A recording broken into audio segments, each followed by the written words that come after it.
Check this out. Look, he's got this front axle raised up.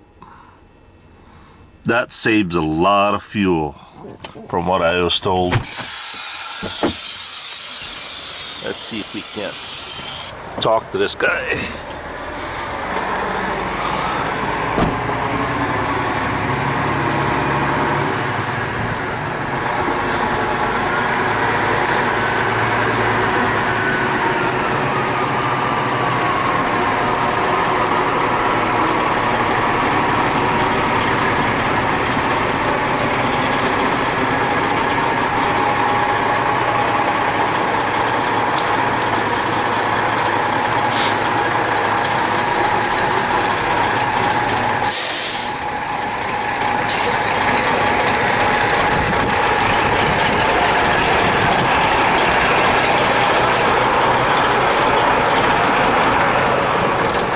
Morning, driver. Morning. I noticed that you got your first axle raised up like that. How much savings in fuel do you have by doing that? Half mile. Half a mile more? Sometimes even more than that. Really? Yeah. It's a combination of several things. You save fuel by getting rid of your power divider. Uh-huh. You save fuel by raising it off the ground. And then you save fuel, even when it's on the ground, you save fuel if you throw trailer tires on there. Yeah. So, not to mention it saves a lot of wear and tear on the tire and bearings. That's the least of it. But it's mostly the fuel. The fuel, yeah. Right now it's probably a 50-50 deal, but when fuel was up there to $4 and that, yeah, it was. The tire savings means nothing. It was more significant, yeah. Fuel. But it starts at about a half mile a gallon, and I myself at times will see at least a full mile, maybe 1.1. That's pretty good. But it just depends on all the, we do such a wide variety of junk that it's hard to really track it real close. But like the truck that I have, I still have the truck, but I sold the bunk on it. The truck before this was a W900. Uh-huh. With a bigger bunk than this even. I was 26,000 on the tractor. Wow. With a big cat, and I had that thing bobtail. I was up to 11.5 mile a gallon. This truck, I'm over 12 mile a gallon when I bobtail. Wow. When I pull in empty trailers, I'm at about 9.5 to 10. When I pull loaded trailers, I'm about 8 to 8.1. I'd be lucky if I do 5.6 or 6 miles. I'd be getting rid of the truck. It ain't mine. Well, then it's not out of your pocket, yeah. Yeah. But everything I do is for fuel mileage, and that was on my other truck, on my Kenworth. That's the one I started experimenting with. Okay. And no, all you got to do is dump your air. Well, mine are a little bit different. Well, you can, if you step up in here, you can see down there and see what I've done.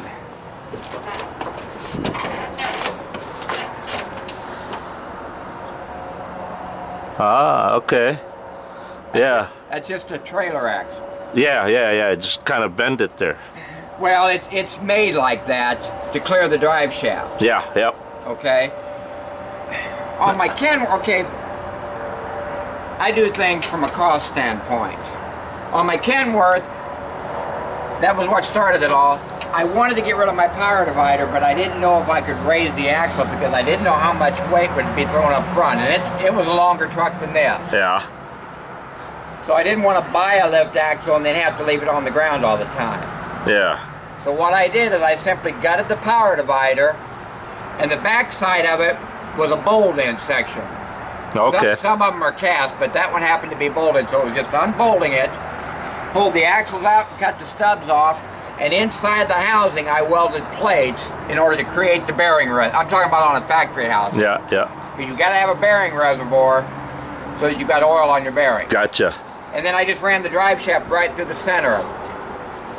Now, so does that affect you in the wintertime without a power divider? You've got to put a locker back here. Oh, okay. If you don't, yes, then you could get stuck super easy. But with a power divider, you've only got power going to 2 wheel ends. Okay. Because the power divider just locks axle to axle. But as far as each individual axle, you've only got power going to one side or the other. And generally they're opposite each other. I see, I see. So you've got power going to 2 wheels. So when you get rid of this one, to do it the right way, you've got to put a locker in here. So you're not stuck in the winter on the snow or kind of a mud. I get stuck because of my clearance right here. I see. That's my downfall. Now, that's where a true lift axle, see, this is all factory Freightliner suspension. All I did was just remove the axle and I put this one in, and then I had to change the airbags in order to get it to tuck up a little more. You done the work yourself? Yeah. Yeah. A regular lift axle would give me more clearance here, plus with a, normally when people run a lift axle, they'll run a little smaller tire here than they will here. Ah, okay. And I could be doing that right now. This What are these, low 22s or No, these are low 24s. 24s? This truck had the 24s on it, and it's geared. It's got a 411 gear back here. So that's why I'm just wearing out the 24s that I have. And then I go to super singles. But that still limits me. By running super singles, I don't have a way of putting a smaller tire up here as I do back here. Okay. If I was going to stay with duals, I could, say, go to 22.5s here and go to a 19.5 or a 17.5 here and get more clearance. Yeah. But I can't do that because I run singles. So this is always my limitation. If I bury, even though I've got a posi back here, for example, on snow or ice, where it might be built up pretty thick, and I end up spinning and this thing sinks down, well, if it sinks down more than about 3 inches, now this axle is hitting the ground. Yeah. It's just blocking it. So yeah. then what I have to do is I have to come back here and jack up I have to put more air in my bags to raise, basically what I'm doing is raising this axle up Gotcha, then gotcha. to try to get out of those holes or get down and shovel I've had super singles before on the trailer. They're good, but once they blow up, chances are the rims go out too. And well, the secret there is you've got to put a tire monitoring system on, so that you know when a tire has lost 5 pounds of pressure. I wouldn't run singles without a monitoring system. yeah, because by the time you know it, It's too late. your rims and they're gone. It's just Well, anytime you blow a tire, if you're running aluminum rims, you're going to ruin a rim. well, not. I've had a couple of blowouts when my trailer was either very light load or empty. They're okay, but Oh, okay. But with any kind of a load on it, though, you're pretty much going to ruin yeah, the that's rim. when you ruined it. But 9 out of 10 times, a blowout is caused from excessive heat, which normally is because of underinflation. Well, no, because we have auto inflators on them, auto fillers, and those hoses that goes into the Oh, yeah. inflators. So they're always maintained 110 psi. Are they running used tires or recaps? Both.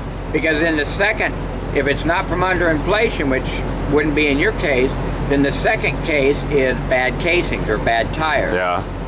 If you're running used tires or recap tires where you don't know 100% history of that casing, you don't know if it's ever been run low. If a tire is run low more than 15%, you're causing casing damage. Gotcha. You may not physically be able to see it. As I said, they're a great idea, man.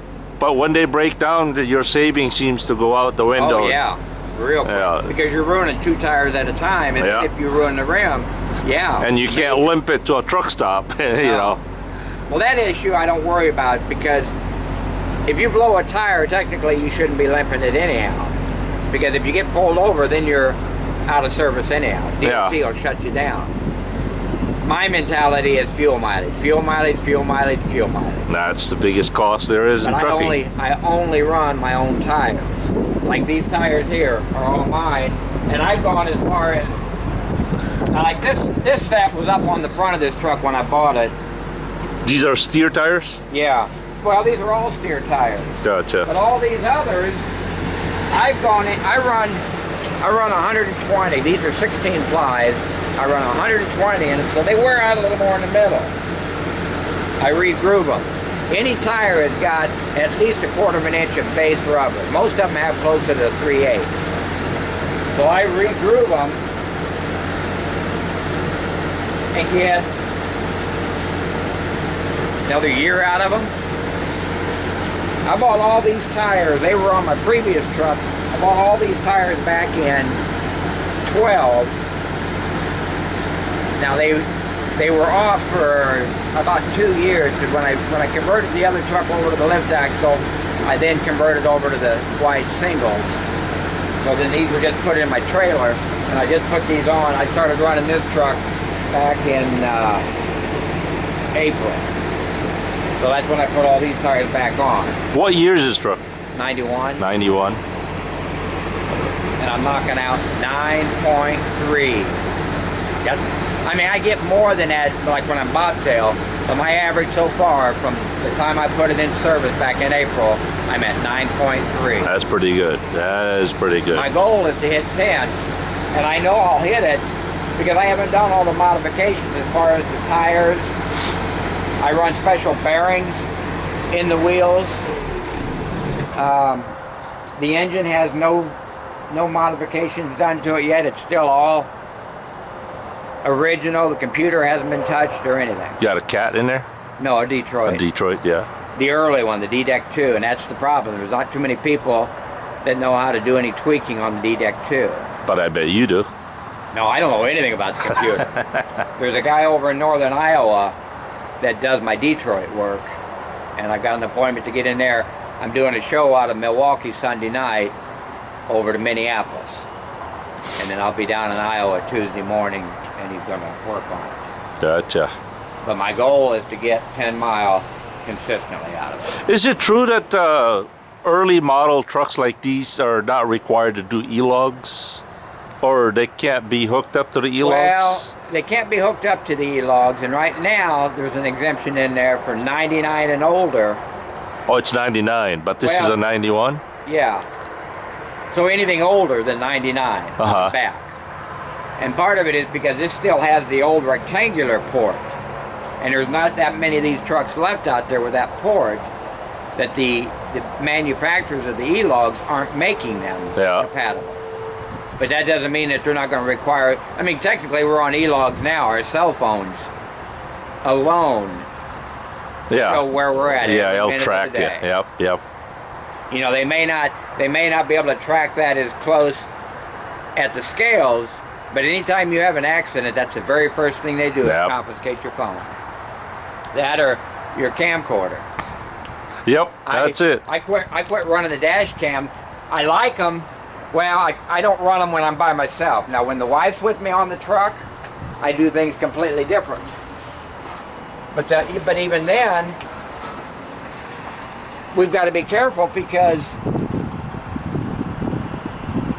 there's times when, even with both of us on the truck, we're not legal, because we might run 4 or 5 hours, shut down and sleep for a little while, and it gets to a point where both logs are out. Yeah.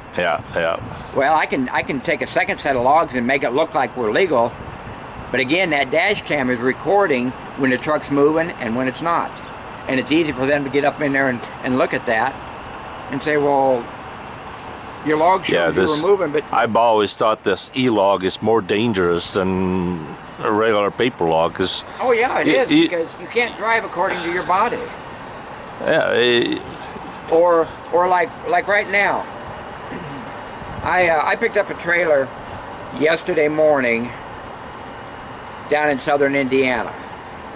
Just delivered it up here about 15 miles up at Manitowoc. 455 miles. So in 24 hours, I've run 455 miles.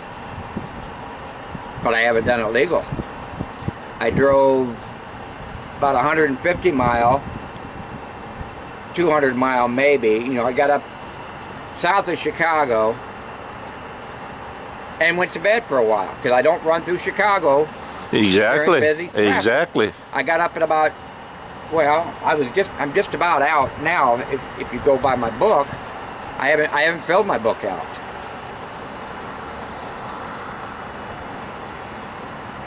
It was about 8:30 or so last night that I started running in order to come through Chicago and Milwaukee.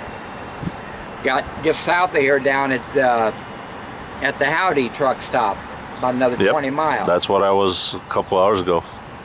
I went to bed there for, I got a 2 or 3 hour nap because I couldn't deliver up here until 7 o'clock this morning. That's the beauty of paper, because you could always take a nap whenever you want to or need to, and then you can wait out the traffic. You know, there's no sense in getting involved in Chicago traffic when you don't have well, to. you don't have to, but because you're on E-log, now you're forced to do it. You're going to have to, yeah. So, yeah.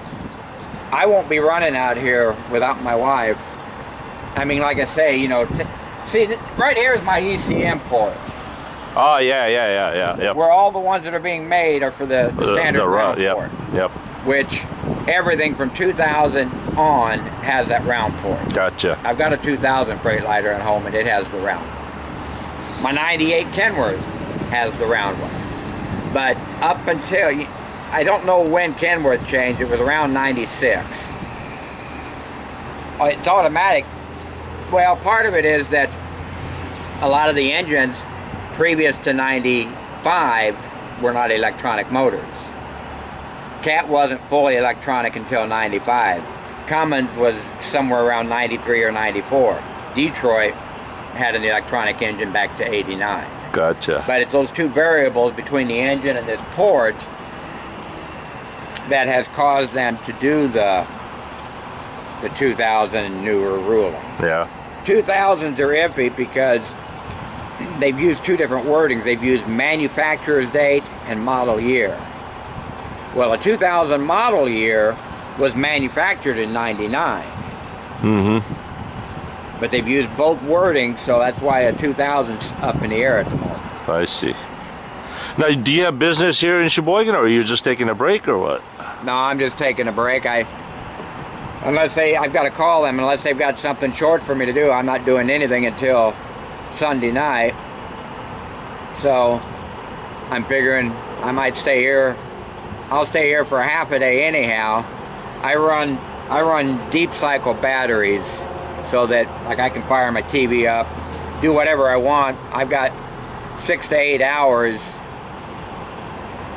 before I need to charge them batteries. Gotcha. So then I'll well, you can't see it. I've got what's called a Maxwell start module, which is, it's the same shape as a battery, but it's a capacitor. I've got it mounted up there. That's what starts the big engine. Oh, okay. But then I've got 4 deep cycle batteries down here that power everything in the truck. So you don't have an APU then? Oh yeah, I do. Oh, you still do? Okay. But I can still run 6 to 8 hours without I can't run the rooftop air conditioning, but I can do anything else. I can run the microwave, coffee maker, whatever I want. Now that's going to shorten that time, but on the average I can run 6 to 8 hours with no power up. No, yeah, and then I have to fire the APU or the truck up to charge the batteries. Yeah. So what I'll do is I'm figuring I'll just stay here for a while maybe. I'm trying to get a hold of a friend that lives down west of Milwaukee, and if he's in town, I might just go down there and kill the weekend. But my mindset is I'll stop here for a while, maybe watch TV, do whatever, and then when I fire the truck up and go on down to the Howdy, that's charging the batteries back up and gives me another cycle. Gotcha. And then from there, I mean, if I don't get a hold of him, I'll probably end up just spending the rest of the weekend there until I hear from some of the other guys. This show we're doing, there's 11 of us on it. I have a feeling most of them are probably coming in from the south, so they're going to be down at the Petro south of town. But if by chance, I haven't looked up to see what this venue is, where it's at. Where's the show at? In Milwaukee. In Milwaukee? Yeah. Gotcha. And depending on where they're at, and every town's got different places that they put on events. Sometimes we go right straight in and park, and then we can walk around town, do whatever we want. So is that where your trailer is right now? No, I don't have it. Well, yeah. when we do the shows, it's the companies that are putting on the show. They supply the trailers, and most likely it's already staged somewhere right around the venue. Some venues have parking for equipment, others they have to take, they unload the equipment and then take the trailers to a drop yard somewhere. Yeah. And then come the night that they start loading out, then they'll bring the trailers in and start staging them, and every city's different. Some places have nice storage facilities right on site. Other places you just park on the street. When you're in New York City, they stage you where another truck's coming in about every 20 minutes. You might have to stay out across over at the Vince Lombardi Service Plaza. Yep. Man, that place is a jam-packed. That thing is a zoo. Oh, yeah. Ooh. I try not to go out. This truck's not so bad, but with the other truck being longer, I just got to where I told them no more New York. Yeah. Or, no more city. But Guided by faith. I got one similar to that. It says driven by faith, fueled by grace. yeah. So I take it you're a born-again Christian? Oh, yeah. God bless you, brother. I'm not a real strong one at times, but Hey, I would hate the thought of not having any faith to lean on. yeah. A lot of people say, well, there's no evidence in God. I says, I'm the evidence in God, because my life before and now is completely different. I don't have any tangible. I'm not a good one, but I like that billboard. And it seems like they're spread all over the country that shows a baby that it simply says The evidence there is of God. evidence Yeah. of God. Yeah. But people don't want to. it's never the lack of evidence that people don't believe. They just don't want to. They just don't want to, because they love their sin. Yeah. They love the darkness rather than light. I mean, look at Jesus. And we all do. I know, we're like dogs. We vomit things up, and later we start eating them again. It's in our nature. It's Yeah.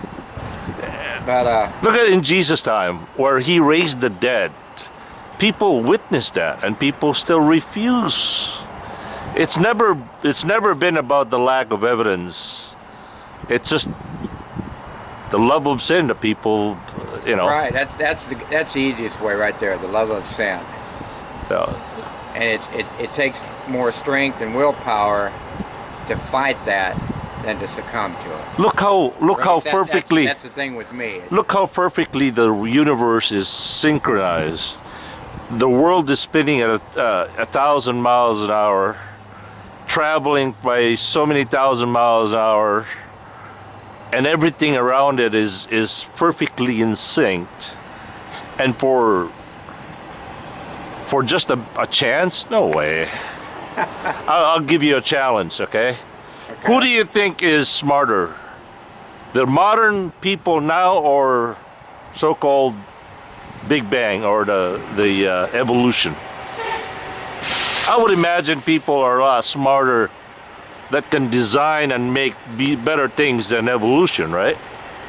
Well, you would think so. Okay, here's a challenge. Design a human being not resembling what a human being is.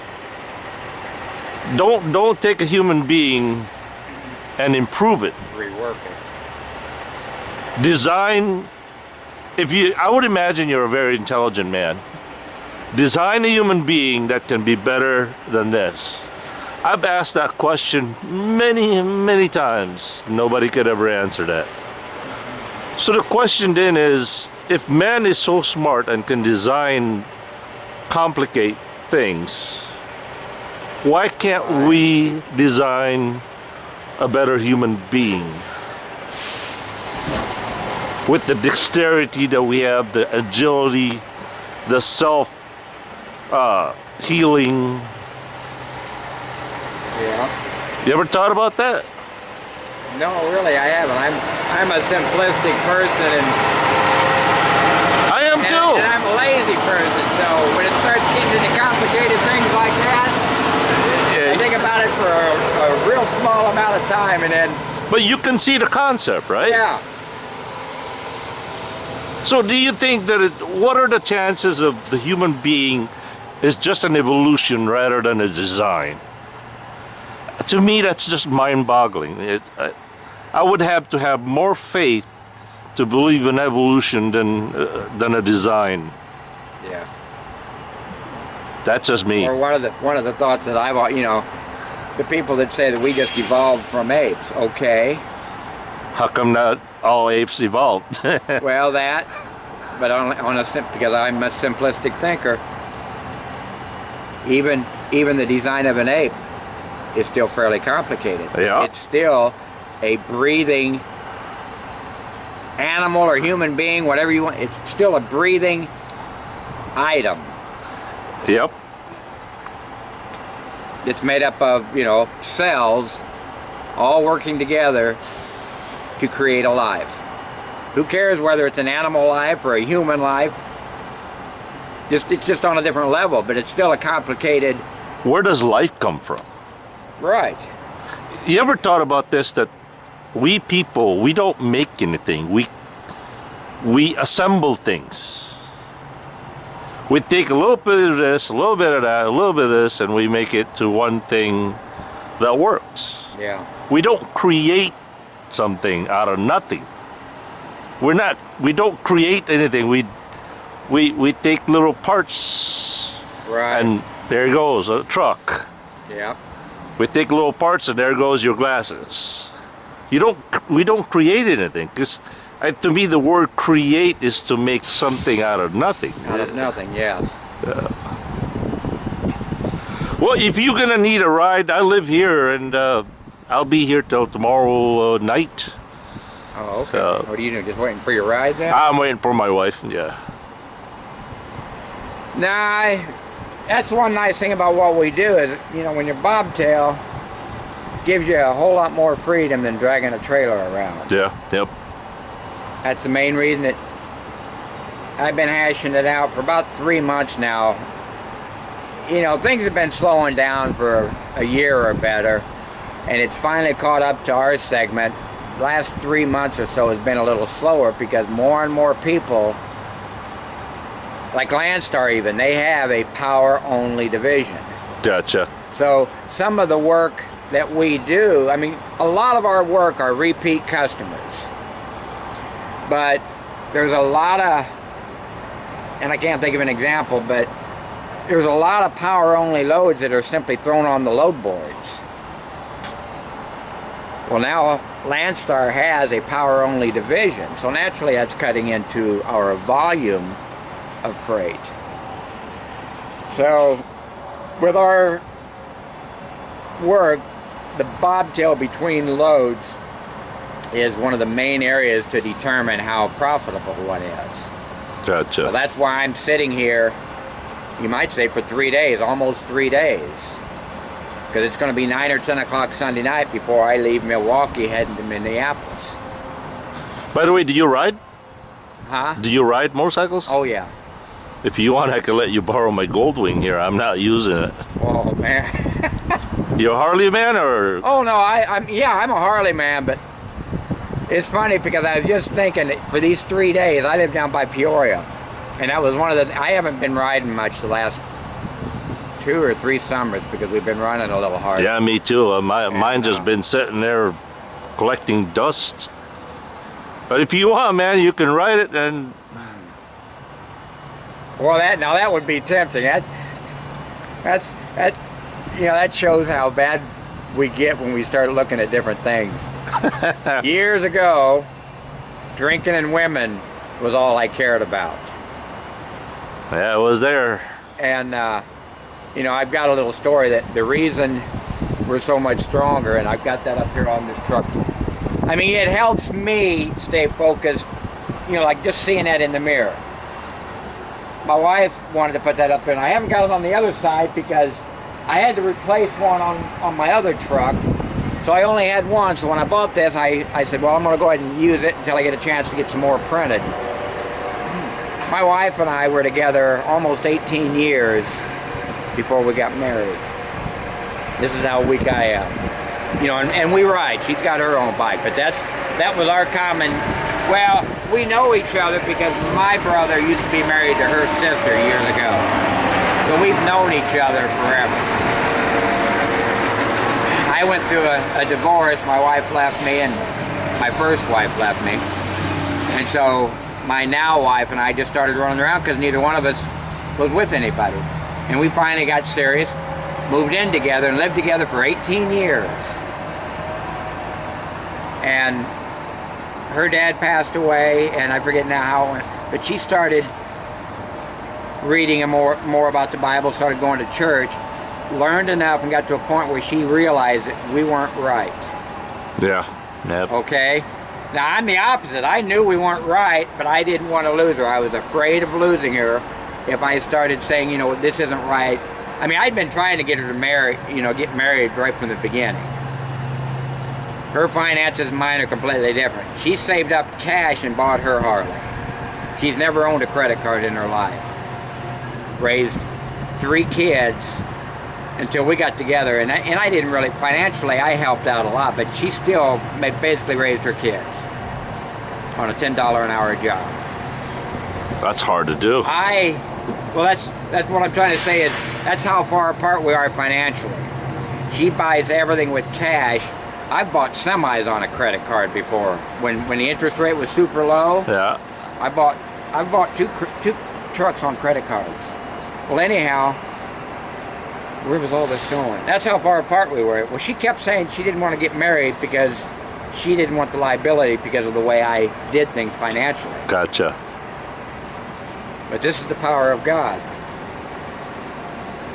She got to a point where she knew we had to make some changes. I immediately thought, all right, we're getting married. No, I had to move out. I lived in my truck, and then I have a regular office, a shower, and everything at my shop, which is right on the outskirts of our town. So I literally moved out of our home, and it was about 6 months maybe. I mean, you know, when I was in town, I'd spend all my time over there, but come night, I'd go down to the shop. That's where I slept at. You know, because as one of the elders at our church, at the church that I grew up in, as he put it, he goes, well, you don't have to separate. He goes, but you know as well as I do, it's going to be impossible for you guys not to be under the same roof and not have sex. And that's just one of those things that you know is going to happen, and you know it's not right, so it's not going to change anything. Yeah. Yep. So I left for about 6 months. Worked on my finances, got it to a point where she said, okay, it's time for us to get married. But in the beginning, it's like, I just knew we were going to be done.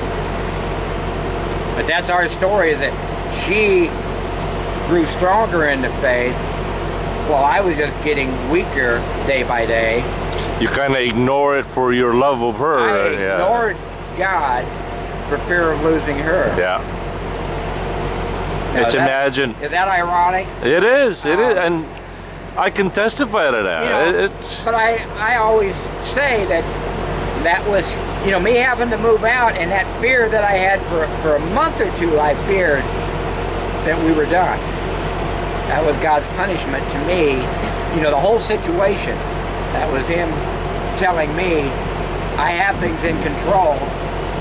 You weren't doing it the right way, so He just tested me a little more. So anyhow, you know, then we got married and so on and so forth. We still have our love of bikes. I don't know where this story started at. I don't drink. Oh, that's what it was. You know, we don't do the drinking or chasing anymore because I don't need to drink. I don't need a woman. I still have my love of motorcycles. But because of our work and everything, even that isn't near as important as it used to be years ago. You know, all the things that were important for years. yeah, it just falls apart, doesn't They're it? not important, you know. And Yeah. I think part of that is just our cycle. As we get older, we start coming of a better understanding of what's really important and what's not. Isn't it funny? And Or now I'm getting, you know, now my trucks and my job, that's where I'm at right now as we speak. Like right now, I'm here for 3 days up here waiting to do my next job, where I'm 300 miles from home. Yeah, Porter, Indiana? Well, or Illinois? I'm out of Peoria, Illinois. Oh, Peoria, okay.